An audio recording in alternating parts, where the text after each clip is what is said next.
I'm going to write a novel. Of course, I shall need a grant, and I've decided to apply under the Farm Subsidy Program, Fertilizer Division. Now, you may think it strange that a novelist would seek income support from a program designed for farmers. Well, if a government bailout of the Winnipeg Jets can be dressed up as a piece of municipal infrastructure, then I trust there's no one who will carp if I insist to Agriculture Canada that my new novel is really a turnip. But let's forget about literature, shall we, and concentrate on the Jets. First of all, should Winnipeg have a hockey team? On principle, absolutely. Personally, I wouldn't care if the entire National Hockey League were run out of the mayor of Winnipeg's office and Eric Lindros were moonlighting as city clerk. The question is, however, whether the government should be underwriting hockey franchises in Winnipeg or anywhere else. The answer, no. Not as long as Paul Martin sees a program he can cut or Lloyd Axworthy an unemployment benefit he'd like to trim. In fact, on the issue of the Winnipeg Jets, Mr. Axworthy has been perfectly shameless. Just a few months ago, before he was called for icing by Paul Martin, Lloyd Axworthy was a deficit crusader like nobody else.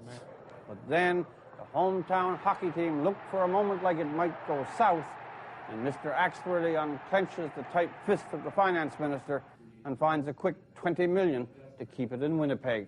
Hockey, aside from all its other attributes, is also a major creator of employment in places. I think the estimate in my own city is close to 1,000 people. I think that's right there. About 1,000 people are employed. What is it about hockey in this country anyway? 1 minute, it's all business. The next, it's sex, religion, and the flag.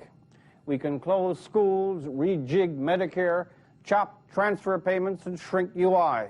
The federal government can run Canada like it's a going out of business sale, and no one raises a peep.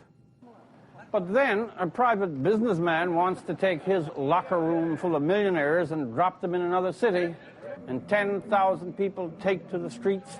Chambers of commerce come slavering for government subsidies, and the honor of the nation is at stake. There hasn't been anything like this since Peter Pocklington sold Wayne Gretzky to the Americans. Another fable in which commerce and the national soul got hopelessly entangled. I don't think Edmonton ever got over that transaction, which may explain some of the fever in Winnipeg today.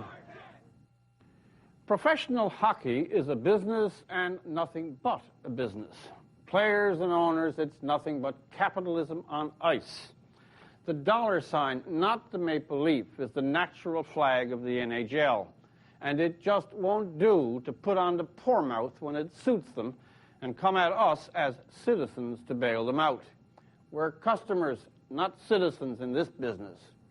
As for the Liberals, if Mr. Martin, Mr. Axworthy, and Mr. Kretchen can find $20 million for a hockey team, have the goodness, please, to spare us this feeble charade about the deficit.